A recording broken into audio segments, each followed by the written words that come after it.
17 മുതലുള്ള വാക്യങ്ങൾ ഞാൻ വായിക്കുന്നു. ആകയാൽ ഞാൻ കർത്താവിൽ സാക്ഷീകരിച്ച് പറയുന്നത് എന്തെന്നാൽ, ജാതികൾ തങ്ങളുടെ വ്യർത്ഥബുദ്ധി അനുസരിച്ച് നടക്കുന്നത് പോലെ നിങ്ങൾ ഇനി നടക്കരുത്. അവർ അന്ധബുദ്ധികളായി അജ്ഞാന നിമിത്തം, ഹൃദയ കാഠിന്യ നിമിത്തം തന്നെ ദൈവത്തിന്റെ ജീവനിൽ നിന്ന് അകന്ന് മനം തഴമ്പിച്ചു പോയവർ ആകയാൽ അത്യാഗ്രഹത്തോടെ സകല അശുദ്ധിയും പ്രവർത്തിപ്പാൻ ദുഷ്കാമത്തിന് തങ്ങളെ തന്നെ ഏൽപ്പിച്ചിരിക്കുന്നു. നിങ്ങളോ യേശുവിൽ സത്യമുള്ളതുപോലെ അവനെക്കുറിച്ച് കേട്ട് അവനിൽ ഉപദേശം ലഭിച്ചു എങ്കിൽ, ക്രിസ്തുവിനെ കുറിച്ച് ഇങ്ങനെയല്ല പഠിച്ചത്. മുമ്പിലത്തെ നടപ്പ് സംബന്ധിച്ച് ചതിമോഹങ്ങളാൽ വഷളായി പോകുന്ന പഴയ മനുഷ്യനെ ഉപേക്ഷിച്ച് നിങ്ങളുടെ ഉള്ളിലെ ആത്മാവ് സംബന്ധമായി പുതുക്കം പ്രാപിച്ച് സത്യത്തിന്റെ ഫലമായി നീതിയിലും വിശുദ്ധിയിലും ദൈവാനുരൂപമായി സൃഷ്ടിക്കപ്പെട്ട പുതുമനുഷ്യനെ ധരിച്ചുകൊള്ളി. ഈ തിരുവചന ഭാഗത്ത് നിന്ന് തുടർന്ന് ചിന്തിപ്പാനായിട്ട് ഞാൻ താല്പര്യപ്പെടുന്നു. അതിൻ്റെ 17 മുതൽ 19 വരെയുള്ളതാകുന്ന വാക്യത്തിൽ ദൈവത്തെ അറിയാത്തവരുടെ അവസ്ഥ എന്തെന്നുള്ളതാണ് വിശദീകരിച്ചിരിക്കുന്നത്. അതിൻ്റെ അർത്ഥം, എല്ലാ ദൈവമക്കളല്ലാത്തവരുടെയും പ്രവൃത്തികൾ വളരെ അധാർമികമാണെന്നും അവരെല്ലാം ആ നിലയിലാണെന്നും അല്ല അതിൻ്റെ അർത്ഥം. നേരെ മറിച്ച് ആ ഒരു ഡിറക്ഷനിലാണ് ആ ജീവിതമായിരിക്കുന്നത് എന്നുള്ളതാണ് ആ വേദഭാഗത്തിന്റെ അർത്ഥം എന്ന് ഞാൻ മനസ്സിലാക്കുന്നു. മാത്രമല്ല, അതിൻ്റെ 20 മുതൽ 24 വരെയുള്ളതാകുന്ന വേദഭാഗത്ത് വീണ്ടും ജനിച്ച ഒരു ദൈവ പൈതലിന്റെ position, what is his position in Christ, അവന് ക്രിസ്തുവിൽ അവൻ എന്തായിരിക്കുന്നു എന്നുള്ള കാര്യമാണ് അവിടെ നമ്മൾ വായിക്കുന്നത്. അതിന്റെ 25 മുതൽ 32 വരെയുള്ള വാക്യങ്ങളിൽ അങ്ങനെ ക്രിസ്തുവിലായിരിക്കുന്ന ഒരു ദൈവ പൈതലിന്റെ പ്രാക്ടീസ് എങ്ങനെയാകണം, എന്താണ് ദൈവം അവരെ കുറിച്ച് ആഗ്രഹിക്കുന്നത് എന്നുള്ളത് താൻ പറയുകയാണ്. നാം ഒരു കാര്യം മനസ്സിലാക്കണം. വിശുദ്ധ ജീവിതം എന്നുള്ളത് അത് ഓട്ടോമാറ്റിക്കായിട്ട് തന്നെത്താൻ സംഭവിക്കുന്ന ഒരു കാര്യമായിട്ടല്ല വേദപുസ്തകത്തിൽ നമ്മൾ വായിക്കുന്നത്. ലേഖനങ്ങളിൽ വിശേഷിച്ച് അതിനുള്ള പ്രബോധനങ്ങൾ തുടർച്ചയായിട്ട് നൽകുന്നത് നമ്മൾ വായിക്കും. അത് വളരെ ഇമ്പോർട്ടൻ്റ് ആണ്. ഇത് വളരെ ക്രിസ്തീയ ജീവിതം നമ്മൾ വളരെ ബാലൻസ് ആയിട്ട് ചിന്തിക്കേണ്ട ഒരു കാര്യമാണ്. എന്നാൽ നാം ഒരു കാര്യം മനസ്സിലാക്കണം, ഇത് ഈ പറയുന്നത് ആ ഒരു ലക്ഷ്യത്തിൽ നമ്മൾ ജീവിപ്പാനായിട്ട് ആഗ്രഹിക്കുകയും അതിനായിട്ട് നമ്മളെ തന്നെ സമർപ്പിക്കുകയും ചെയ്യുമ്പോൾ നമ്മുടെ ജീവിതത്തിൽ ദൈവത്തിന്റെ പരിശുദ്ധാത്മാവ് ചെയ്യുന്നതാണ് വാസ്തവത്തിൽ ആ പ്രായോഗികമായ തലത്തിൽ യഥാർത്ഥത്തിൽ റിഫ്ലക്റ്റ് ചെയ്യുന്നത്. ഉള്ളിന്റെ ഉള്ളിൽ അതുണ്ടാകുന്നതിനാലാണ് അത് സംഭവിക്കുന്നത്. ഞാൻ നേരത്തെ പല പ്രാവശ്യം ആവർത്തിച്ചു പറഞ്ഞതുപോലെ, ക്രിസ്തീയ ജീവിതത്തിലെ പ്രവൃത്തി എന്നുള്ളത് ഒരിക്കലും ഒരു മെറിറ്റ് അല്ല, നമ്മുടെ യോഗ്യതയായിട്ടല്ല വേദപുസ്തകം പഠിപ്പിക്കുന്നത്. നേരെ മറിച്ച് ദൈവത്തോടുള്ള നമ്മുടെ ഗ്രാറ്റിറ്റ്യൂഡ്, നന്ദിയായിട്ടാണ് നമ്മൾ അത് പ്രകടിപ്പിക്കേണ്ടത് എന്ന് നമ്മൾ മനസ്സിലാക്കുന്നു. അത് വളരെ ഇമ്പോർട്ടൻ്റ് ആണ്. അതുകൊണ്ടാണ് ദൈവത്തോടുള്ള ആ ഗ്രാറ്റിറ്റ്യൂഡ് നിമിത്തമാണ് പൗലോസിന്റെ എല്ലാ ലേഖനങ്ങളിലും ഇപ്പോൾ ഞാൻ പല പ്രാവശ്യം ആവർത്തിച്ചിട്ടുള്ള വിഷയങ്ങളാണ്.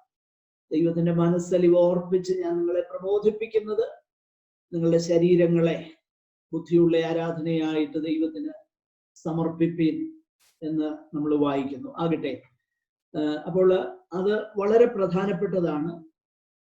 ക്രിസ്തീയ ജീവിതത്തിലെ പ്രവൃത്തിയും ആ വിശുദ്ധ ജീവിതം എന്നുള്ളത് നമ്മുടെ ഒരു മെറിറ്റ്. അതുകൊണ്ട് നമ്മളൊരു മെറിറ്റ് ദൈവസന്നിധാനത്തിൽ നേടിയെടുക്കുകയല്ല, നേരെ മറിച്ച് നമ്മുടെ നന്ദി പ്രകടനമാണ്. അത് വേദോസം നമ്മളെ പഠിപ്പിക്കുന്നു. അങ്ങനെ നമ്മുടെ ജീവിതം ആയിരിക്കണം എന്ന് ദൈവത്തിന് താല്പര്യമുണ്ട് എന്ന് നമ്മൾ മനസ്സിലാക്കുമ്പോഴാണ് അതിനായിട്ട് നമ്മൾ ആഗ്രഹിക്കുകയും അതിനായിട്ട് നമ്മുടെ ജീവിതത്തെ സമർപ്പിക്കുകയും ചെയ്യുന്നത്. അത് വളരെ പ്രധാനപ്പെട്ട ഒരു വിഷയമാണ്. ക്രിസ്തീയ ജീവിതത്തിലെ ക്രിസ്ത്യൻ എത്തിക്സ് എന്ന് പറയുന്നത് വളരെ പ്രധാനപ്പെട്ടതാണ്, വളരെ ഇമ്പോർട്ടൻ്റ് ആണ് എന്നുള്ളത് പുതിയ നിയമ ലേഖനങ്ങളൊക്കെ നമ്മൾ പഠിക്കുമ്പോൾ നമുക്ക് വളരെ വ്യക്തമായിട്ടത് മനസ്സിലാക്കുവാനായിട്ട് കഴിയുന്നുണ്ട്.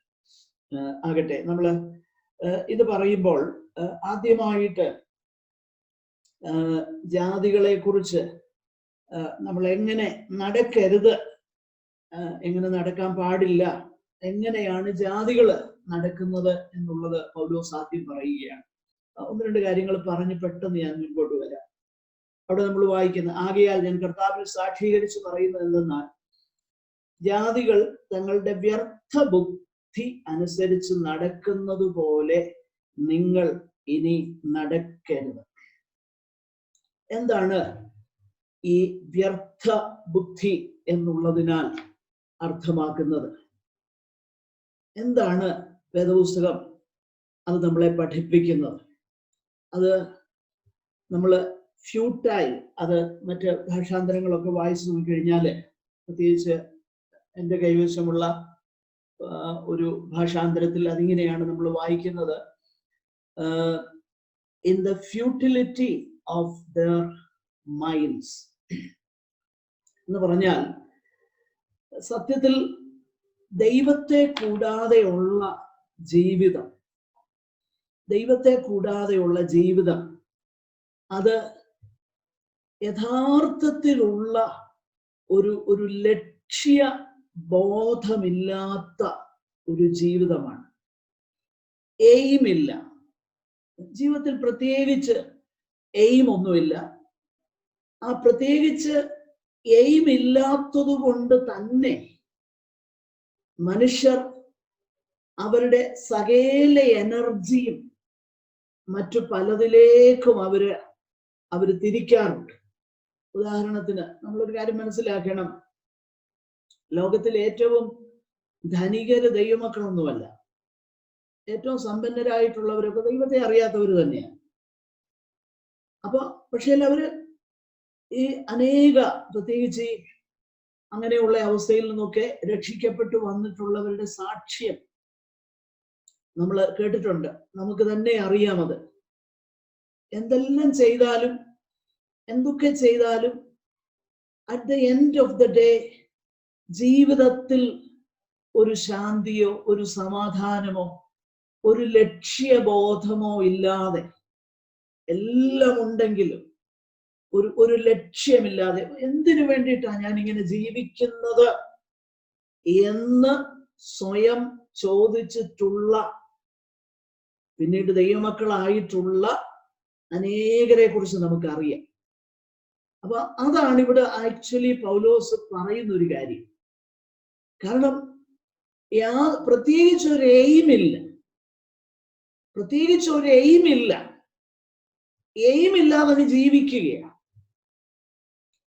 പക്ഷെ പൗലോസ് ഇവിടെ വാൺ ചെയ്യുന്ന കാര്യം, അങ്ങനെ വ്യർത്ഥബുദ്ധി അനുസരിച്ച് ജാതികൾ നടന്നതുപോലെ നമ്മൾ നടക്കരുത്. അതിന്റെ അർത്ഥം നമുക്ക് വ്യക്തമായ ഒരു എയിം ഉണ്ടെന്നാണ് അതിന്റെ അർത്ഥം. നമുക്ക് വ്യക്തമാകുന്ന ഒരു ലക്ഷ്യമുണ്ട്, നമുക്ക് വ്യക്തമാകുന്ന ഒരു ബോധ്യമുണ്ട്, വ്യക്തമാകുന്ന ഒരു അന്ത്യമുണ്ട്. അപ്പൊ ജാതികൾക്ക് അതില്ല എന്നാണ് ഇവിടെ ദൈവത്തിന്റെ വചനം പറയുന്നത്. അത് വളരെ സത്യമാണ്. അത് ഞാൻ മുമ്പേ സൂചിപ്പിച്ചതുപോലെ അനേകരുടെ അനുഭവങ്ങൾ നമുക്ക് പറയാനായിട്ട് കഴിയുന്നുണ്ട്. ഒരു പക്ഷെ നമ്മുടെ തന്നെ അനുഭവങ്ങൾ പറയാനായിട്ട് കഴിയുന്നുണ്ട്. പ്രത്യേകിച്ച് എല്ലാം ഉണ്ടെങ്കിലും എന്തെല്ലാം ചെയ്താലും at the end of the day ഒരു ശൂന്യത, എന്തിനാണ് ജീവിക്കുന്നത്? അങ്ങനെ ജീവൻ എടുക്കാനായിട്ട് ശ്രമിച്ച് എത്രയോ പേരെ കുറിച്ച് നമുക്കറിയാം. പിന്നീട് ദൈവം കരുണ ചെയ്ത് ദൈവമക്കളായി തീർന്ന എല്ലാം ഉണ്ടായിട്ടും ഒരു കുറവില്ല. പക്ഷെങ്കിൽ ഒന്നിനും ഒരു എയിമില്ല, ഒരു ലക്ഷ്യമില്ല. പ്രിയപ്പെട്ടവരെ, ദൈവമക്കള് അങ്ങനല്ല ജീവിക്കേണ്ടത്. നമുക്ക് ഒരു ഭയങ്കര ലക്ഷ്യമുണ്ട്, ഒരു വലിയ എയിം നമ്മുടെ മുന്നിലുണ്ട്. നമുക്ക് മുന്നിൽ ഒരു വരച്ചിട്ടിരിക്കുന്ന ഒരു പാതയുണ്ട്. അതാണ് എബ്രായ ലേഖനത്തിൽ നമ്മൾ വായിക്കുന്നത്. ആ പാതയിൽ സകല ഭാരവും മുറുകെ പറ്റുന്ന പാപവും വിട്ട് ആ പാതയിൽ ഓടാനായിട്ടാണ് ദൈവത്തിന്റെ വചനം നമ്മളെ പ്രബോധിപ്പിക്കുന്നത്. അപ്പോൾ അങ്ങനെയുള്ള വ്യർത്ഥമായിട്ട് നമ്മൾ ജീവിക്കരുത്. വ്യർത്ഥമായിട്ട് എന്ന് പറഞ്ഞു കഴിഞ്ഞാൽ അങ്ങനെ ജീവിക്കാൻ കഴിയും. പ്രത്യേകിച്ച് നോമിനലായിട്ട് മാത്രം. ഇതിനകത്തൊക്കെ അങ്ങ് കൂടി പോകുന്നു. പ്രിയപ്പെട്ടവരെ, അങ്ങനെയുള്ള ഒരു അനുഭവത്തിൽ ദൈവമക്കളാകരുതെന്നാണ് വേദപുസ്തകം നമ്മളെ പഠിപ്പിക്കുന്നത്. നോ, അതിലെല്ലാം അപ്പുറമായിട്ട് നമുക്ക് വളരെ വ്യക്തമാകുന്ന ഒരു ബോധ്യമുണ്ട്. നമ്മുടെ ലൈഫിന്, നമ്മുടെ ജീവിതത്തിന് ഒരു ലക്ഷ്യമുണ്ട്. നമുക്ക് ഒരു പ്രത്യാശയുണ്ട്. നമ്മുടെ ഭാവിയെ കുറിച്ച് ഒരു വ്യക്തമാകുന്ന കാഴ്ചപ്പാടുണ്ട്. അതാണ് നമ്മുടെ ജീവിതത്തെ നയിക്കേണ്ടത്. അതുകൊണ്ടാണ് സിമിലറായിട്ടുള്ള വേദഭാഗത്ത് കൊലോസ്യ ലേഖനം 3-ാമത്തെ അധ്യായത്തിൽ നമ്മൾ വായിക്കുന്ന അത് തന്നെയാ. ആകയാൽ നിങ്ങള് ക്രിസ്തുവിനോടുകൂടെ മരിച്ചുവെങ്കിൽ ക്രിസ്തു ഉയരത്തിലിരിക്കുന്ന ഇടമായ, അല്ലെങ്കിൽ ദൈവത്തിന്റെ വലതുഭാഗത്തിരിക്കുന്ന ഇടമായ ഉയരത്തിലുള്ളത് ചിന്തിച്ചു കൊള്ളുവീൻ. നോക്കിയേ, ഒരു വ്യക്തതയുണ്ട് നമ്മുടെ ജീവിതത്തിൽ. അവ്യക്തതയല്ല. അങ്ങനെ അവ്യക്തതയിൽ ആരെങ്കിലും ഉണ്ടെങ്കിൽ, ഇത് ക്രിസ്തീയ ജീവിതം എന്നൊക്കെ പറയുന്ന അങ്ങനെ ഇതിനകത്ത് വന്നു എന്ന നിലയല്ല ഉണ്ടാകേണ്ടത്. ഒരു വ്യക്തത നമ്മുടെ ക്രിസ്തീയ ജീവിതത്തിൽ. അതുകൊണ്ടാണ് പൗൽ ഇവിടെ പറയുന്നത്, അവര് ജാതികൾ വ്യർത്ഥബുദ്ധി അനുസരിച്ച് അവരുടെ in the futile thinking, അവരുടെ ആ ഫ്യൂട്ടിലിറ്റി ഓഫ് ദർ മൈൻഡ്സ്, അങ്ങനെ അവര് നടന്നു. മാത്രമല്ല, അങ്ങനെ അവർ നടന്നത് കൊണ്ട് എന്ത് സംഭവിച്ചു? അവരന്ധബുദ്ധികളായി അജ്ഞാനം നിമിത്തം, ഹൃദയ കാഠിന്യം നിമിത്തം തന്നെ. ഇത് സിമിലറായിട്ട് ഇതിനോട് ചേർന്ന് പോകുന്ന ഒരു വേദഭാഗം, അല്ലെങ്കിൽ വ്യക്തമായിട്ട് അത് പഠിപ്പിക്കുന്ന പൗലോസ് തന്നെ എഴുതിയ ഒരു വേദഭാഗം നമ്മൾ വായിക്കുന്നുണ്ട്. അത് റോമാലേഖനം 1-ാമത്തെ അധ്യായം അതിന്റെ 21-ാമത്തെ വാക്യമാണ്. അവർ ദൈവത്തെ അറിഞ്ഞിട്ടും അവനെ ദൈവമെന്നോർത്ത് മഹത്വീകരിക്കുകയോ നന്ദി കാണിക്കുകയോ ചെയ്യാതെ തങ്ങളുടെ നിരൂപണങ്ങളിൽ വ്യർത്ഥരായി തീർന്നു. നമുക്ക് എയിമില്ല, ലക്ഷ്യമില്ല. പിന്നെയും അവിടെ ആ സെയിം വേർഡ് ഉപയോഗിച്ചിരുന്നു. തങ്ങളുടെ നിരൂപണങ്ങളിൽ, in the futility of their minds, നിരൂപണങ്ങളിൽ എന്തായി തീർന്നു? വ്യർത്ഥരായി തീർന്നു.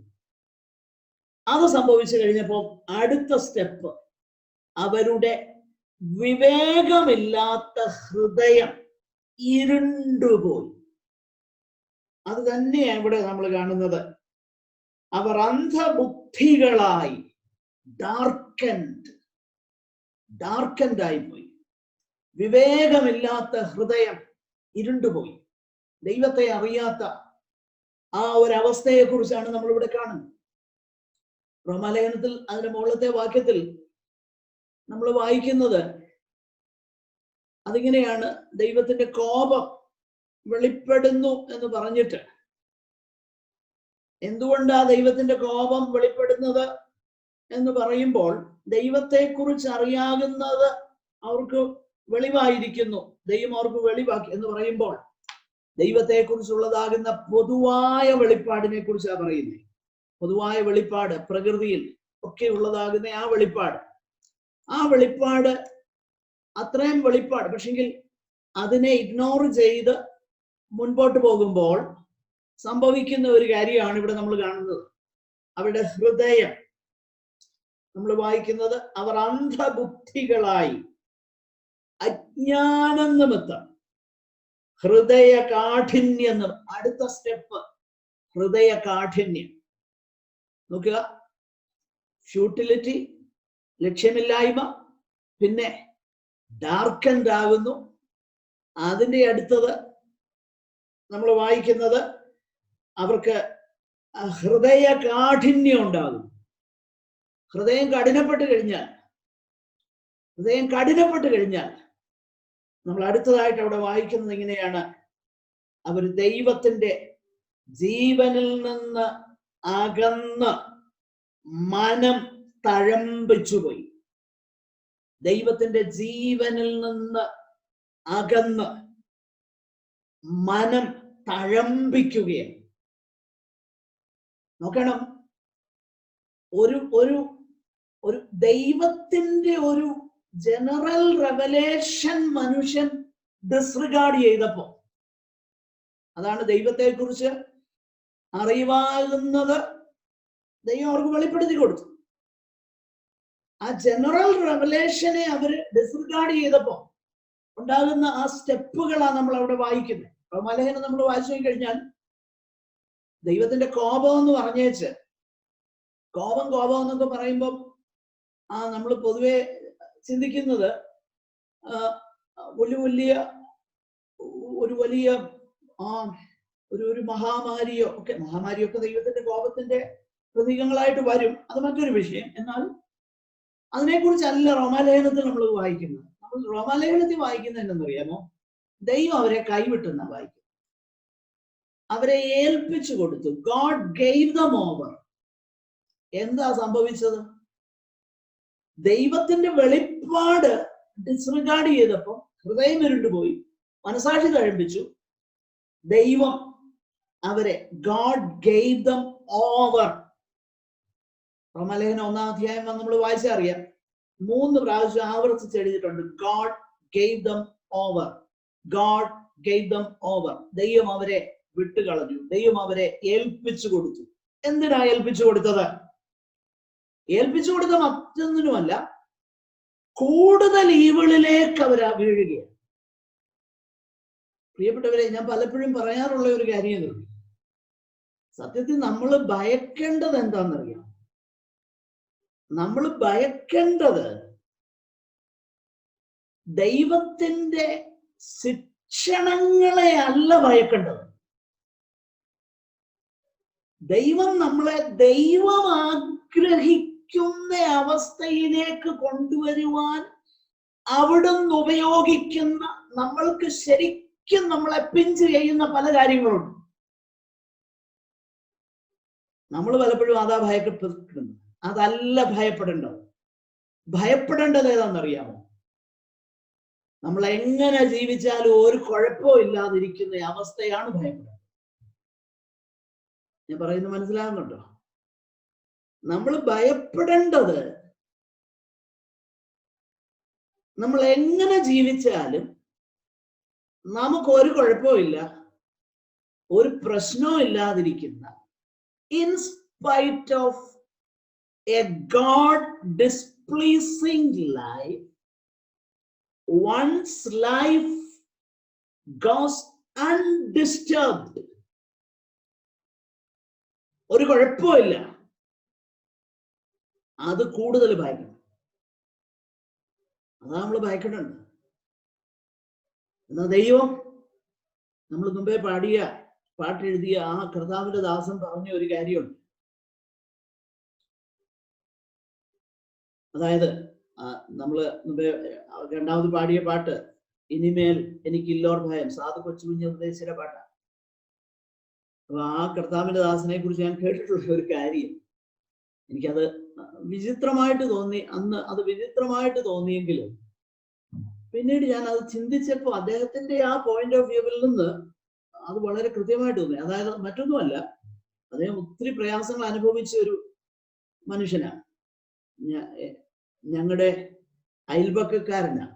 ഞാൻ ഒന്നും കണ്ടിട്ടില്ല, എൻ്റെ പിതാവിന് ചെറിയ ഓർമ്മയുണ്ട്, അത്രയൊക്കെ ഉള്ളൂ. ചെറിയ ഓർമ്മയല്ല, ഒരുവിധം നല്ല ഓർമ്മയുണ്ട്. ആ മനുഷ്യൻ സാധു കൊച്ചുകുഞ്ഞ് ഉപദേശി ഒരിക്കൽ തൻ്റെ ജീവിതത്തില് വലിയ ക്ലേശങ്ങളും ഒന്നുമില്ലാതെ കുറെ ഒരു കാലഘട്ടം ഉണ്ടായെന്നാണ് കേട്ടത്. ഇത് ഞങ്ങളുടെ അവിടെയുള്ള പഴമക്കാര് പറഞ്ഞ് ഞാൻ കേട്ടിട്ടുള്ള കാര്യമാണ് കേട്ടോ. ഇത് ഞാൻ എഴുതി ഞാനങ്ങും വായിച്ചിട്ടില്ല. അപ്പൊ അവര് പറഞ്ഞത് ഇങ്ങനെയാ, കുറച്ചു നാള് വലിയ പ്രശ്നങ്ങളൊന്നും ഇല്ലാതൊക്കെ വലിയ കുഴപ്പമൊന്നുമില്ല ഇങ്ങനെ പോയി. അപ്പൊ അങ്ങനെ ഒരു ദിവസം അദ്ദേഹം കർത്താവിനോട് ചോദിച്ചെന്നാ പറഞ്ഞത്. എനിക്കത് അന്ന് കേട്ടപ്പോ വിചിത്രമാണ്. കർത്താവെ, അങ്ങനെ കൈവിട്ടോ എന്ന് ചോദിച്ചത്. എന്ന് പറഞ്ഞാൽ ഒരു കുഴപ്പമില്ല, എല്ലാം നല്ല രീതിയിൽ പോകാൻ തുടങ്ങി. അപ്പോ അദ്ദേഹത്തിന് മനസ്സിലായി, നല്ല രീതിയിൽ കാര്യങ്ങൾ പോകാൻ തുടങ്ങിയപ്പം പഴയ ആ തീഷ്ണതയും പഴയ ആ സ്നേഹവും പഴയ ആ ഒരു വലിയ ആ ദൈവത്തോടുള്ളതാകുന്ന ആ ദൈവത്തിന്റെ സാന്നിധ്യ ബോധം അനുഭവിച്ചറിയുന്ന അനുഭവങ്ങളും അതൊക്കെ അല്പം കുറഞ്ഞെന്ന് എനിക്ക് തോന്നി. ഞാൻ പറയുന്നത് ഇതൊരു ജനറൽ റൂൾ ആണെന്നൊന്നുമല്ല ഞാൻ പറഞ്ഞു വരുന്നത്. ഞാൻ പറഞ്ഞ ഒരു ഭക്തൻ പറഞ്ഞ കാര്യമാണ് ഞാൻ പറഞ്ഞത്. അപ്പൊ അദ്ദേഹം ചോദിച്ചെന്നാ പറഞ്ഞേ, കർത്താവെ, അങ്ങ് എന്നെ സ്നേഹിക്കുന്നില്ലയോ? നീ അവിടെ തന്നെ ഇപ്പൊ സ്നേഹിക്കുന്നില്ലേ പഴയതുപോലെ എന്ന് ചോദിച്ചെന്നാ പറഞ്ഞേ. ഞാൻ പറഞ്ഞു വരുന്നത്, പ്രിയപ്പെട്ടവരെ, ഈ എക്സ്പോഷർ ടു ദ ട്രൂത്ത്, സത്യത്തിന്റെ എക്സ്പോഷർ നമുക്ക് കിട്ടിയിട്ട് അത് നമ്മുടെ ജീവിതത്തിൽ ഒന്നും നമുക്ക് വലിയ വ്യത്യാസം വരുത്തില്ലെങ്കിൽ അത് അപകടകരമാകുന്ന ഒരു കാര്യമാണ് കേട്ടോ. അത് വലിയ അപകടമാണ്. ഇവിടെ ആ ഒരു കാര്യമാണ് നമ്മൾ വായിക്കുന്നത്. റോമാലേഖനവുമായിട്ട് ചേർത്ത് ചിന്തിച്ചാൽ അതാണ് നമ്മൾ വായിക്കുന്നത്. ഇത് പൊതുവാകുന്ന റെവലേഷനെ കുറിച്ച്, പ്രകൃതിയിലുള്ള വെളിപ്പാടിനെ കുറിച്ചൊക്കെയാ. ദൈവത്തിനെ കുറിച്ച് അറിയാവുന്നത് അവർക്ക് വെളിപ്പാക്കിയിട്ടും അവര് നന്ദി കാണിച്ചില്ലെന്നൊക്കെയാ പറയുന്നത്. അങ്ങനെയാണെങ്കിൽ ചെറുപ്പം മുതല് സൺഡേ സ്കൂളിലും പോയി വേദോത്സവം കേട്ട് സഭായോഗത്തിനും പോയ നമ്മളൊക്കെ ദൈവത്തിന്റെ സന്നിധാനത്തിൽ നമ്മുടെ ജീവിതം വ്യത്യാസപ്പെടുന്നില്ലെങ്കിൽ എന്തൊരു കഷ്ടമല്ലേ, എന്തൊരു കഷ്ടമല്ലേ. അതാണ് നമ്മൾ ചിന്തിക്കേണ്ടത്. ഞാൻ അങ്ങനെയാണ് ചിന്തിക്കുന്നത്, അങ്ങനെയാണ് നമ്മൾ ചിന്തിക്കേണ്ടത്. ഓക്കെ, നമുക്ക് മുൻപോട്ട് പോകാം. അത് പറയുകയാണ്, അവർ ദൈവത്തിന്റെ ജീവനിൽ മനം തഴമ്പിച്ച്. അപ്പൊ മനം തഴമ്പിച്ച് കഴിഞ്ഞാൽ, ഈ ഹൃദയം തഴമ്പിച്ച് കഴിഞ്ഞാൽ, മനസ്സിന് ആ കാലസ്നെസ് ഉണ്ടായി കഴിഞ്ഞാൽ പിന്നെ ജീവിതത്തിന് ഒരു കൺട്രോളും ഇല്ല. ഇതാണ് നമ്മള് പല ഭക്തരുടെയും ജീവിതത്തിൽ ഞാൻ കേട്ടിട്ടുണ്ട്. ദൈവം രക്ഷിച്ചവരെ ആ എയിംലെസ്നെസ്സിൽ ഇങ്ങനെ ആ സ്റ്റെപ്പ് ബൈ സ്റ്റെപ്പായിട്ട് പിന്നെ മദ്യത്തിന് അല്ലെങ്കിൽ എന്ന് വേണ്ട അങ്ങനെ പലവിധ ദുസ്വഭാവങ്ങൾക്ക് അവരടിമ. കാരണം ഒരു എയിമും ഇല്ല. പോകുന്നുണ്ട്, ജോലി ചെയ്യുന്നുണ്ട്, ശമ്പളം കിട്ടുന്നു, ഒരു എയിമും ഇല്ല, പ്രത്യേകിച്ച് ഒന്നുമില്ല, ഒന്നും ചെയ്യാനില്ല, അങ്ങനെ ഒരു അവസ്ഥ. അപ്പൊ എയിം ഇല്ലാതായിരിക്കുമ്പോൾ എന്തെങ്കിലും ഒരു സന്തോഷം അതിലേക്ക് അവർ വീഴുന്നു. മദ്യം എന്നുവേണ്ട പല വൈസസ്. അതാണ് ഇപ്പോൾ അവിടെ പറയുന്നത്. നിങ്ങൾ ശ്രദ്ധിച്ചു നോക്കിക്കഴിഞ്ഞാല് അതാ നോക്കി ആ ഒരു തഴോട്ടുള്ള ആ സ്ലൈഡ്, ദൈവത്തിന്റെ ജീവനിൽ നിന്ന് മനം തഴമ്പിച്ച് അകന്ന്. അപ്പൊ അവര് ദൈവത്തിന്റെ ജീവനിൽ നിന്ന് അകന്ന്. നമ്മളെ കുറിച്ച് അത് തന്നെയല്ലേ നമ്മൾ വായിക്കുന്നത്. നമ്മള് 2:12 വാഗ്ദത്തങ്ങൾക്ക് അന്യരും പ്രത്യാശയില്ലാത്തവരും ലോകത്തിൽ ദൈവമില്ലാത്തവരുമായിരുന്നു അല്ലെ. ദൈവത്തിന്റെ ജീവനിൽ നിന്ന് മനം തഴമ്പിച്ച് ആ ജീവനിൽ നിന്ന് അകന്നു പോയി കഴിഞ്ഞപ്പോൾ അടുത്തത് എന്താ? അത്യാഗ്രഹത്തോടെ സകല അശുദ്ധിയും പ്രവർത്തിപ്പാൻ. എന്ത് ചെയ്യാൻ ഒരു മടിയില്ല. അതൊന്നും ഒരു വിഷയമേ അല്ല. ഞാന് ചില പ്രിയപ്പെട്ടവരുടെ ഒക്കെ അവസ്ഥ കേട്ടിട്ടുണ്ട്. പ്രത്യേകിച്ച് ചില പ്രത്യേക സമുദായങ്ങൾ, ഞാനിപ്പോ പേരൊന്നും പറയുന്നില്ല, കാരണം സമുദായ അധിക്ഷേപം എന്നൊക്കെ നിങ്ങൾ പറയും, അതുകൊണ്ട് അതൊന്നും എടുത്ത് പറയുന്നു. പ്രത്യേകിച്ച് ആ ഒരു സമുദായത്തിൽ ഇത് കൂടുതൽ ഞാൻ കണ്ടിട്ടുണ്ട്. അതാ ഞാൻ പറയുന്നത്. എല്ലാവരും ഒരുപോലൊക്കെ തന്നെ. ഇത് ഇത്രയുമുള്ള കാര്യമൊന്നും ഞാൻ പറഞ്ഞു കണ്ടിട്ടില്ല. ഏതാണ് നിങ്ങൾ പേഴ്സണലി ചോദിച്ചാൽ ഞാൻ പറഞ്ഞുതരാം. കാരണം നിങ്ങളൊക്കെ ഏത് സമുദായത്തിൽ നിന്നാ വന്നതെന്ന് എനിക്ക് അറിയത്തില്ല, അതുകൊണ്ട് ഞാൻ പറയാം. എന്നാൽ പേഴ്സണലി അവരുടെ ആ ഒരു ജനറൽ കൾച്ചർ അവരിൽ പലരും എന്നോട് പറഞ്ഞിട്ടുള്ളത്, വൈകിട്ട് അല്ലെങ്കിൽ പ്രത്യേക ദിവസങ്ങളിൽ കള്ള് മേടിച്ചുകൊണ്ട് വരും. അപ്പനും അമ്മയും ചെറിയ മക്കളും വലിയ മക്കളും എല്ലാവരും കൂടി ഇരുന്ന് കുടിക്കും. ഒരു പ്രശ്നവുമില്ല.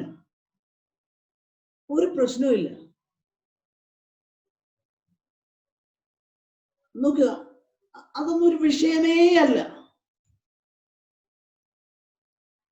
നോക്കിയേ, ഞാനിതൊരു ചെറിയ ഉദാഹരണം പറഞ്ഞ, ഇതൊരു കൾച്ചറായിട്ട് അതൊന്നും ഒരു വിഷയമേ അല്ല. എന്നാൽ പള്ളിയിൽ പോവും, എല്ലാ കാര്യവും ചെയ്യുകയും ചെയ്യും. അവരുടെ ആ ജാതിയെ കുറിച്ച് പറഞ്ഞാൽ ഭയങ്കര ഊറ്റമാണ് അവർക്ക്. നോക്കിയേ പ്രിയപ്പെട്ടവരെ, ഞാൻ പറഞ്ഞു വരുന്നത് അതാണ് സംഭവിക്കുന്നത്. അതാണ് പോൾ ഇവിടെ പറയുന്നത്. അങ്ങനെ ദൈവത്തിന്റെ ജീവനിൽ നിന്ന് മനം തഴമ്പ് ചാർന്നു പോയാൽ മനുഷ്യൻ ഏത് എക്സ്റ്റെന്റ് വരെയും പോകും. മനുഷ്യന്റെ അവസ്ഥ അതാണ്. അപ്പോൾ ഇവിടെ വാൺ ചെയ്യുന്നത് ദൈവമക്കളോടാ പറയുന്നത്. അല്ലാതെ ജാതികളോട് പറയുകയല്ല, ദൈവമക്കളോട് പറയുക. അങ്ങനെയാണ്. പക്ഷെ അതുകൊണ്ട് നിങ്ങൾ അങ്ങനെ അതിനുള്ളതാകുന്ന ആ ഒരു ലൈഫ് സ്റ്റൈലിലേക്ക് പോകാൻ നിങ്ങളുടെ ജീവിതത്തിൽ പാടില്ല. Don't even think of that എന്നാണ് പൗലോസ് പറയുന്നത്. അത് അങ്ങനെ ചിന്തിക്കുക പോലും ചെയ്യരുത്. അതല്ല എന്ന് പറഞ്ഞു കഴിഞ്ഞാൽ നിങ്ങൾക്കൊരു പുതിയ ജീവിതം കിട്ടി. ആ ജീവിതത്തിന് ഒരു ജീവിത ശൈലിയുണ്ട്. പുതിയ ജീവിത ശൈലിയുണ്ട്. പഴയ ജീവിതത്തിനൊരു വേറൊരു ജീവിത ശൈലിയായിരുന്നു. ആ ജീവിത ശൈലിയാണ് ഞാൻ നിങ്ങളോട് പറഞ്ഞത്. അപ്പൊ ആ ജീവിത ശൈലിയിൽ നിങ്ങൾ ഇനി തുടരരുത്. അപ്പൊ ആ ഒരു ഇൻസ്ട്രക്ഷനാണ് അവിടെ കൊടുക്കുന്നത്. അപ്പോൾ അങ്ങനെ അപ്പൊ ആ പഴയ ജീവിതത്തെ കുറിച്ച് പറഞ്ഞു. എന്നിട്ട് അടുത്തതായിട്ട് ഇവിടെ പറയുന്ന ആ കാര്യം ശ്രദ്ധിച്ചേ. അതിന്റെ 20 മുതലുള്ള വാക്യങ്ങൾ ശ്രദ്ധിച്ചാൽ ഇപ്പൊ നിങ്ങൾ എന്താണ് എന്നുള്ളതാ സത്യത്തിൽ പറയുന്നത്. അവിടെ ഒരു ചെറിയ ഒരു വിഷയം വിശദീകരിക്കേണ്ടതായിട്ടുണ്ട് താഴ്ത്തു വരുമ്പോഴ്. എന്നാല് ഞാൻ ആ 20 മുതലുള്ള വാക്യങ്ങൾ പെട്ടെന്നൊന്ന് പറയാം. 20 മുതലുള്ള വാക്യങ്ങൾ ശ്രദ്ധിച്ചാൽ, നിങ്ങളോ യേശുവിൽ സത്യമുള്ളതുപോലെ അവനെ കുറിച്ച് കേട്ട് അവനിൽ ഉപദേശം ലഭിച്ചു എങ്കിൽ ക്രിസ്തുവിനെ കുറിച്ച് ഇങ്ങനെയല്ല പഠിച്ചത്. സത്യത്തിൽ ഇവിടെ പൗലോസ് പറയുന്നത് അവരുടെ കൺവേർഷനെ കുറിച്ചാണ് പറയുന്നത്. ഈ 20 മുതലുള്ള വാക്യങ്ങൾ, 20 മുതൽ 24 വരെയുള്ള വാക്യങ്ങളിൽ പോൾ പറയുന്നത്, just think about your conversion experience. നിങ്ങളുടെ ജീവിതത്തിൽ നിങ്ങൾ ദൈവമക്കളായി തീർന്നത് എങ്ങനെയാണെന്ന് ഒന്ന് ചിന്തിച്ച്, ക്രിസ്തുവിനെ കുറിച്ച് നിങ്ങൾ ക്രിസ്തുവിനെ കുറിച്ചെന്ന് അവിടെ പറയുന്നെങ്കിലും ആക്ച്വലി ഒറിജിനൽ ലാംഗ്വേജിൽ ദാറ്റ് ലേൺ ക്രൈസ്റ്റ് എന്ന് തന്നെയാണ് പറഞ്ഞിരിക്കുന്നത്. ക്രിസ്തുവിനെ നിങ്ങൾ ഇങ്ങനെയല്ല പഠിച്ചത്, ക്രിസ്തുവിനെ കുറിച്ചെന്നല്ല പറയുന്നത്. നിങ്ങൾ ക്രിസ്തുവിനെ പഠിച്ചു. എന്താ പഠിച്ചത്? നിങ്ങളോ, അവിടെ ഒരു പദം വളരെ ശ്രദ്ധയാണ്, നിങ്ങളോ യേശുവിൽ സത്യമുള്ളതുപോലെ അവനെ കുറിച്ച്. അപ്പൊ നിങ്ങൾ കേട്ടതെല്ലാം എന്താ? സുവിശേഷം എന്ന് പറഞ്ഞാൽ എന്താ? സുവിശേഷം എന്ന് പറഞ്ഞാൽ ക്രിസ്തുവാണ്. ക്രിസ്തുവിന്റെ ജീവിതവും ക്രിസ്തുവിന്റെ ഉപദേശവുമാണ് അപ്പോസ്തലന്മാർ പ്രസംഗിച്ചത്. അതുകൊണ്ടാണ് ഇവിടെ അത് പറയുന്നത്. നിങ്ങളോ യേശുവിൽ സത്യമുള്ളതുപോലെ അവനെ കുറിച്ച് കേട്ട് അവനിൽ ഉപദേശം ലഭിച്ചു എങ്കിൽ ക്രിസ്തുവിനെ കുറിച്ച് ഇങ്ങനെയല്ല പഠിച്ചത് എന്ന് പറയുമ്പോൾ ആദ്യം പറയുന്ന ഒരു കാര്യം വളരെ ശ്രദ്ധേയമാണ്. യേശു എന്നുള്ള കർത്താവിന്റെ ആ ഹ്യൂമൻ നെയിമാണ് അവിടെ ഉപയോഗിച്ചേക്കുന്നത്. അത് വളരെ ഇമ്പോർട്ടൻ്റാ. വിശുദ്ധ ജീവിതത്തോടുള്ള ബന്ധത്തിൽ കർത്താവിന്റെ ഹ്യൂമാനിറ്റി വളരെ ഇമ്പോർട്ടൻ്റ്. കർത്താവിന്റെ ഹ്യൂമാനിറ്റി വളരെ ഇമ്പോർട്ടൻ്റ്.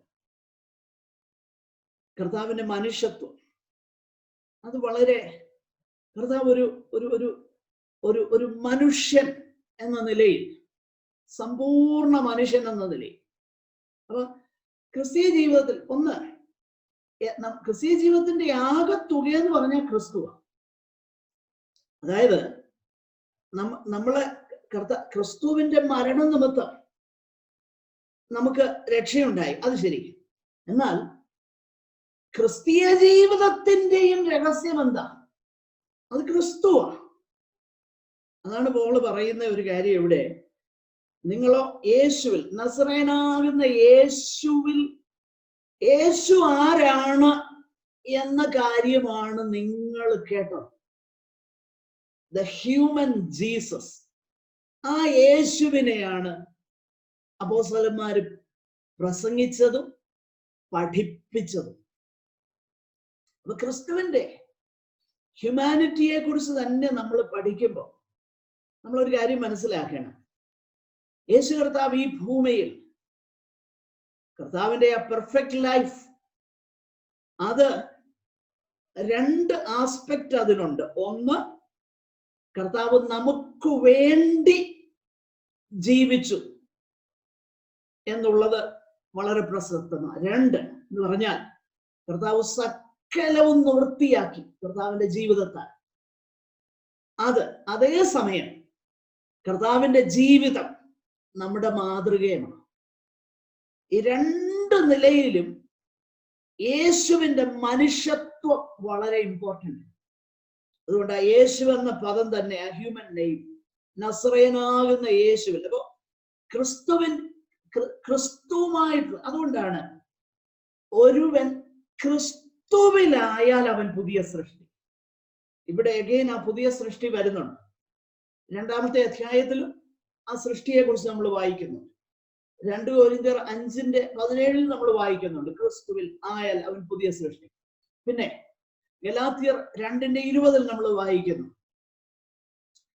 അതായത് ഞാൻ ക്രിസ്തുവിനോട് കൂടെ ക്രൂശിക്കപ്പെട്ടിരിക്കുന്നു, ഇനി ജീവിക്കുന്നത് ഞാനല്ല, ക്രിസ്തു എന്നിൽ ജീവിക്കുന്നു. അപ്പൊ ക്രിസ്തുവിന്റെ ആ മനുഷ്യത്വം എന്നുള്ളത് വളരെ ഇമ്പോർട്ടൻ്റ് ആണ്. അതിനെ പൗലോസ് മറ്റൊരിടത്ത് വിളിക്കുന്നത് ദൈവഭക്തിയുടെ മർമ്മം എന്നാണ് വിളിക്കുന്നത്. ദൈവഭക്തിയുടെ മർമ്മം എന്ന് പറഞ്ഞാൽ യേശു ജഡത്തിൽ വെളിപ്പെട്ടത്, it is the mystery of godliness. Mystery എന്ന പദം ഏത് നിലയിലാണ് ഉപയോഗിക്കുന്നത് എന്നുള്ളത് നേരത്തെ ഞാൻ പറഞ്ഞതുകൊണ്ട് അത് വിശദീകരിക്കേണ്ട ആവശ്യമില്ല. എങ്കിലും തിമോഥെയോസിന്റെ 1-ാം ലേഖനം 3-ാം അധ്യായം നമ്മളിങ്ങനെ വായിക്കുന്നു, അതിന്റെ 16-ാം വാക്യം. ആക്ച്വലി പൗലോസ് ഇതൊരു കൊട്ടേഷനാണ്. അത് പലരും ചിന്തിക്കുന്നത് ഈ ആദിമ സഭയിലെ ചില ഹിംസ് കീർത്തനങ്ങളൊക്കെയാ പോള് പല സന്ദർഭത്തിൽ ഉപയോഗിച്ചേക്കുന്നതാണ്. ഉദാഹരണത്തിന് ഏറ്റവും പ്രസിദ്ധമാകുന്ന ഒരു ഹിമ്മുണ്ട്, അതിനെ കാർമൻ ക്രിസ്റ്റി എന്ന അറിയപ്പെടുന്നത്. കാർമൻ ക്രിസ്റ്റി എന്നറിയപ്പെടുന്ന, അങ്ങനെ തന്നെയാണ് വിളിക്കുന്നത്. ആ ഒരു ഹിമ്മുണ്ട്. ഫിലിപ്പി ലേഖനത്തില 2-ാമത്തെ അധ്യായത്തിൽ നമ്മൾ വായിക്കുന്നത്. അതിങ്ങനെയാ, ആ കീർത്തനം ആരംഭിക്കുന്നത് തന്നെ എങ്ങനെയാ? ക്രിസ്തുയേശുവിലുള്ള ഭാവം നിങ്ങളിൽ ഉണ്ടായിരിക്കട്ടെ എന്ന് പറഞ്ഞേച്ച് അവൻ ദൈവസ്വരൂപത്തിൽ. സത്യത്തിൽ അത് പൊതുവെ വേദപഠിതാക്കൾ വിശ്വസിക്കുന്നത് ഒരു ഹിമ്മാണ്, ഒരു കീർത്തനമാണ്. നോക്കിയേ, ദൈവമക്കൾ കൂടി വന്നപ്പോൾ അവർ പാടാൻ ഉപയോഗിച്ച ഹിം എന്തായിരുന്നു? ആദിമ സഭയില് ഉപദ്രവവും അടിയും നിന്നയും എല്ലാം സഹിച്ചുകൊണ്ടിരുന്നപ്പം അവര് പാടിയ പാട്ട് എന്തോ ആയിരുന്നല്ലേ? നമ്മളിന്ന് പാടുന്നത് എന്താ? ശത്രുവിന്റെ കൈ ഒടിഞ്ഞു പോവും, എനിക്ക് എന്റെ അധ്വാന ഫലം ഞാൻ തിന്നും, പിന്നെ എന്തൊക്കെയാ പാട്ടല്ലേ? പക്ഷേ ആദിമസഭയിൽ ഇതൊന്നും ഇല്ലാതിരുന്നപ്പം അവര് പാടിയത് ക്രിസ്തുയേശുവിലുള്ള ഭാവം തന്നെ നിങ്ങൾ ഉണ്ടായിരിക്കുക, പക്ഷെ ദൈവസ്വരൂപത്തിലിരിക്കുക എന്നൊക്കെ പറഞ്ഞാ പാടിയത്. അതുപോലൊരു ഹിമ്മാണ്, അതുപോലൊരു കീർത്തനമാണ് സത്യത്തിൽ 1 തിമോത്തിയോസ് 3-ാം അധ്യായം 16-ാമത്തെ അധ്യായത്തിൽ 16-ാമത്തെ വാക്യത്തിൽ ഇതാണ്: അവൻ ജഡത്തിൽ വെളിപ്പെട്ടു, ആത്മാവിൽ നീതീകരിക്കപ്പെട്ടു, ദൂതന്മാർക്ക് പ്രത്യക്ഷനായി, ജാതികളുടെ ഇടയിൽ പ്രസംഗിക്കപ്പെട്ടു, ലോകത്തിൽ വിശ്വസിക്കപ്പെട്ടു, തേജസ്സിൽ എടുക്കപ്പെട്ടു എന്നിങ്ങനെ ദൈവഭക്തിയുടെ മർമ്മം സമ്മതമാം വണ്ണം വലിയതാകുന്നു.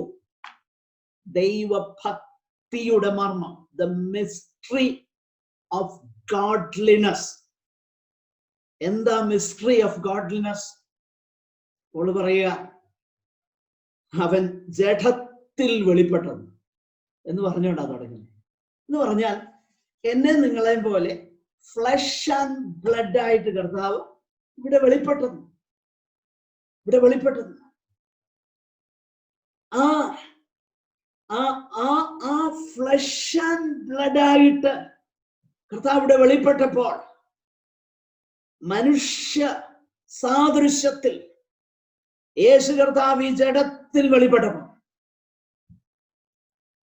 ദൈവത്തെ പ്രസാദിപ്പിക്കുന്ന ഒരു ജീവിതത്തിന്റെ പാറ്റേൺ നമുക്ക് കാണിച്ചു തരാൻ കൂടെയാണ് കർത്താവ് എന്റെയും നിങ്ങളുടെയും ജഡത്തിൽ വെളിപ്പെട്ടത്. കേട്ടോ, അതാ പാറ്റേൺ. അതുകൊണ്ടാണ് പോൾ ഇവിടെ പറയുന്നത്, ഞങ്ങൾ നിങ്ങളോട് പ്രസംഗിച്ചതൊന്ന് ഓർത്തെ. നിങ്ങളുടെ കൺവേർഷനിൽ സംഭവിച്ചത് എന്താ? നിങ്ങൾ കേട്ടതെന്നാ? യേശുവിൽ സത്യമുള്ളതുപോലെ അവനെ കുറിച്ച് കേട്ടു. യേശുവിൽ സത്യമുള്ളതുപോലെ അവനെ കുറിച്ച് കേട്ട് അവനിൽ ഉപദേശം ലഭിച്ചു എങ്കിൽ ക്രിസ്തുവിനെ കുറിച്ച് ഇങ്ങനെയല്ല. You learned Christ. നിങ്ങൾ ക്രിസ്തുവിനെ പഠിച്ചത് ഇങ്ങനെയല്ല, ഇതുപോലല്ല ക്രിസ്തുവിനെ പഠിച്ചത്. കാരണം ക്രിസ്തുവിന്റെ ജീവിതം ഇങ്ങനെ അല്ലായിരുന്നു. മനസ്സിലാവുന്നുണ്ടോ? അതാ പറയുന്നത്. ജാതികളുടെ ജീവിതം അല്ലെ നിങ്ങളുടെ നേരത്തെയുള്ള ജീവിതം ഇങ്ങനെയായിരുന്നു. എന്നാ പൗലോസ് പറയാ, യേശുവിനെ നിങ്ങൾ പഠിച്ചതും കേട്ടതും ക്രിസ്തുവിന്റെ സത്യവും യേശുവിനുള്ള സത്യവും അങ്ങനല്ലായിരുന്നു. അതല്ല നിങ്ങൾ കേട്ടത്. Look at your conversion. നിങ്ങളുടെ വീണ്ടും ജനനത്തെ ഒന്ന് ശ്രദ്ധിച്ച്, അതാണ് നിങ്ങൾ കേട്ടത്. ഇങ്ങനെയല്ല പഠിച്ചത്. മുമ്പിലത്തെ നടപ്പ് സംബന്ധിച്ച് ചതിമോഹങ്ങളാൽ വഷളായി പോകുന്ന പഴയ മനുഷ്യനെ ഉപേക്ഷിച്ചത്. എന്താ അവിടെ സംഭവിച്ചത്? മുമ്പിലത്തെ നടപ്പ് സംബന്ധിച്ച് ചതിമോഹങ്ങളാൽ വഷളായി പോകുന്ന പഴയ മനുഷ്യനെ ഉപേക്ഷിച്ച് നിങ്ങളുടെ ഉള്ളിലെ ആത്മാവ് സംബന്ധമായി പുതുക്കം പ്രാപിച്ച് സത്യത്തിന്റെ ഫലമായി നീതിയിലും വിശുദ്ധിയിലും ദൈവാനുരൂപമായി സൃഷ്ടിക്കപ്പെട്ട പുതുമനുഷ്യനെ ഇവിടെ ധരിച്ചുകൊള്ളുവീൻ എന്ന് പറയുന്നു. എങ്കിലും സത്യത്തിൽ പല ഭാഷാന്തരങ്ങളിലും അതങ്ങനെയല്ല. എന്നിട്ട് എന്തുകൊണ്ട് അങ്ങനെ അല്ല എന്ന് ഞാൻ ചിന്തിക്കുന്നത് എന്ന് പറയാൻ കാരണം തരാം. 2 കാരണങ്ങൾ പ്രധാനമായിട്ട് തരാം. ഒന്ന്, ഇത് ഞാൻ ആദ്യം മറ്റൊരു ഭാഷാന്തരം ഒന്ന് വായിച്ച് കേൾപ്പിക്കാം, എന്നിട്ട് അതിന്റെ കാരണം പറയാം. ഇവിടെ 20 മുതലുള്ള വാക്യങ്ങൾ ഞാൻ ESV ഒന്ന് വായിക്കട്ടെ. But that is not the way you learned Christ. നിങ്ങൾ ക്രിസ്തുവിനെ അങ്ങനെയല്ല പഠിച്ചേ. Assuming that you have heard about him and were taught in him as the truth is in Jesus.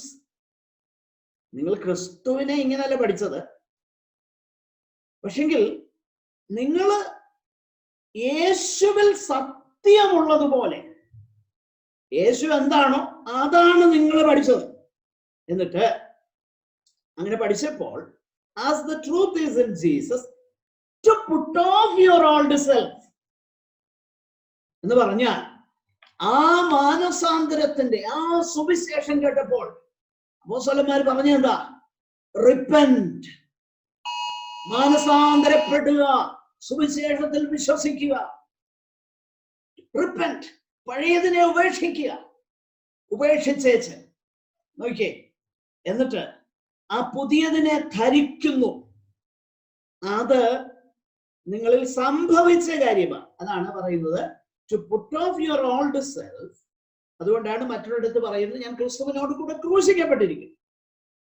നമ്മുടെ പഴയ മനുഷ്യനെ അവനോടുകൂടെ ക്രൂശിച്ചിരിക്കുന്നു. റോമാലേഖനം 6:8 ക്രൂശിച്ചിരിക്കുന്നു.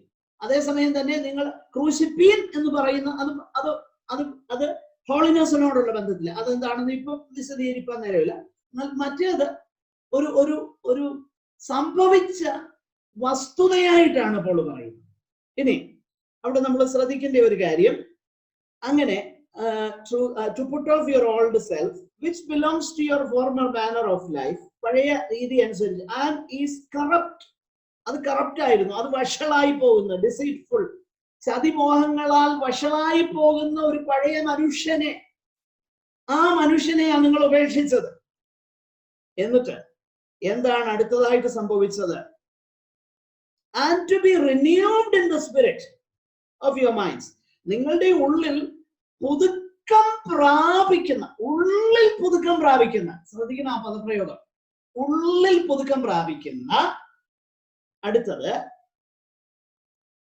and to put on the new self created after the likeness of God in true righteousness and holiness.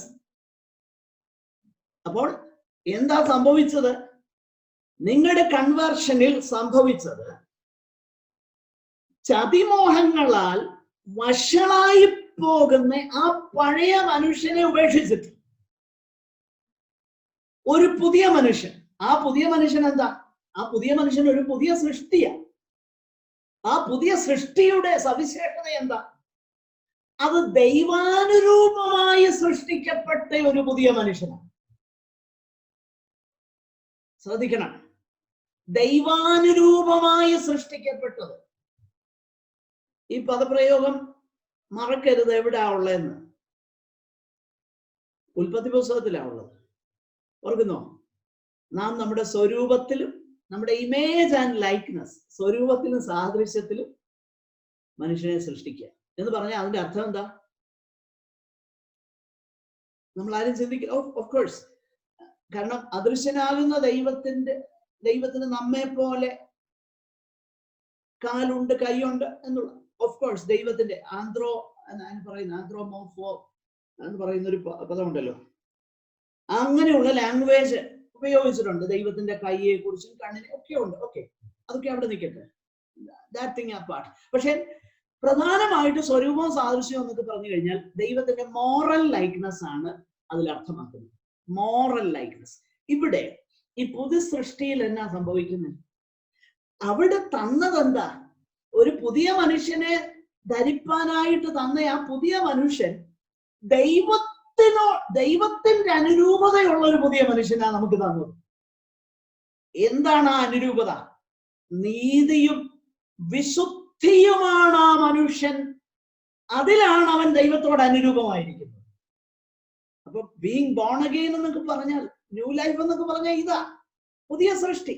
ദൈവത്തിന് അനുരൂപമായിരിക്കുന്ന നീതി, ദൈവത്തിന്റെ സവിശേഷ സ്വഭാവമായിരിക്കുന്ന നീതി, വിശുദ്ധി, അതിനോട് in the likeness of God, in what? In righteousness and in holiness. ആ ഒരു പുതിയ സൃഷ്ടി, ആ മനുഷ്യനെ നിങ്ങൾ ധരിച്ചില്ലയോ? അതാ പോൾ ചോദിക്കുന്നത്. ഇനിയും ആ മനുഷ്യനെ നിങ്ങൾ, ഇത് എന്തുകൊണ്ടാണ് ഞാൻ അങ്ങനെ പറയുന്നത്? ഇതിന്റെ പാരലൽ പാസേജ് ഒന്ന് ശ്രദ്ധിച്ചാൽ അത് വളരെ വ്യക്തമാണ്. ഇതിന്റെ സമാന്തര വേദഭാഗം കൊലോസി ലേഖനത്തിലാണ്. അതിന്റെ സമാന്തര വേദഭാഗം നിങ്ങൾ ശ്രദ്ധിച്ചാൽ കൊലോസി ലേഖനം 3-ാം അധ്യായം 9-10 വാക്യങ്ങളാണ്. കൊലോസ്യർ 3:9-10. അവിടെ പൗലോസ് പറയുന്ന ഒരു കാര്യം, അന്യോന്യം ഭോഷ്ക് പറയരുത്.